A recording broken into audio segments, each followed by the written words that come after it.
IUI किस situation में use किया जाता है? क्योंकि अगर एंडोमेट्रियोसिस है जहाँ पे आप नहीं जा पा रहे हो, ट्यूब्स ब्लॉक्ड हैं, नहीं कभी भी आप IUI कर सकते हो? So great question. Pre requisite for IUI इस कि आपके ट्यूब्स ओपन होनी चाहिए. IUI में देखिए हम क्या, मैंने वही बोला कि अंडा और शुक्राणु को मिलना तो खुद ही है, वो मिल सिर्फ ट्यूब में ही सकते हैं.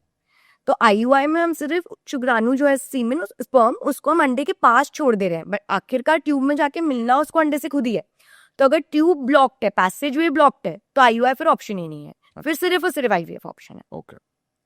सो IUI के लिए हम उसके पहले हम HSG करते हैं, we make sure the tubes open है, ओव्यूलेशन नहीं हो पा रहा. IUI के इंडिकेशंस में हो जाता है पेशेंट को इरेक्टाइल डिसफंक्शन है, प्रीमेच्योर एजैकुलेशन है, वैजिनिस्मस फीमेल पेशेंट्स में जिसमें पेनफुल इंटरकोर्स होता है, वो अलाउ ही नहीं करते मेल पार्टनर को, तो हम अंडर एनेस्थीसिया IUI कर सकते हैं. तो पेशेंट को एक्चुअली कुछ प्रॉब्लम ही नहीं है, खाली इंटरकोर्स ही नहीं हो पा रहा है, पेनिट्रेशन ही नहीं हो पा रहा है. And then other factors like male and female factors, जो वेरियस अदर फैक्टर्स है, उसकी वजह से भी IUI हम स्टार्ट करते हैं.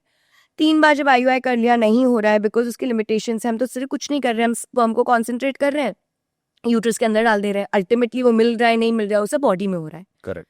सो then we move to IVF, जो लेमैन वर्ड है. These days 90% of the centres have started doing ICSI instead of IVF. IVF जो होता है इन विट्रो फर्टिलाइजेशन, यानी कि बाहर फर्टिलाइजेशन है. वीवो मतलब अंदर, विट्रो मतलब बाहर.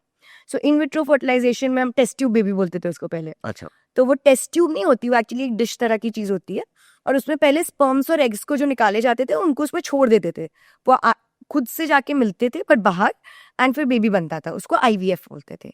अब जो हम करते हैं वो और सुपीरियर हो चुका है, उसको इंट्रासाइटोप्लाज्मिक स्पर्म इंजेक्शन ICSI बोलते हैं, जिसमें इंडिविजुअली हम एक एक हेल्दी स्पर्म लेते हैं, एक एक एग में इंजेक्ट कर देते हैं. सो वी आर इंश्योरिंग कि उनका मेल हो ही रहा है, समझ रहे हैं आप, और फिर एम्ब्रियोज बनेंगे.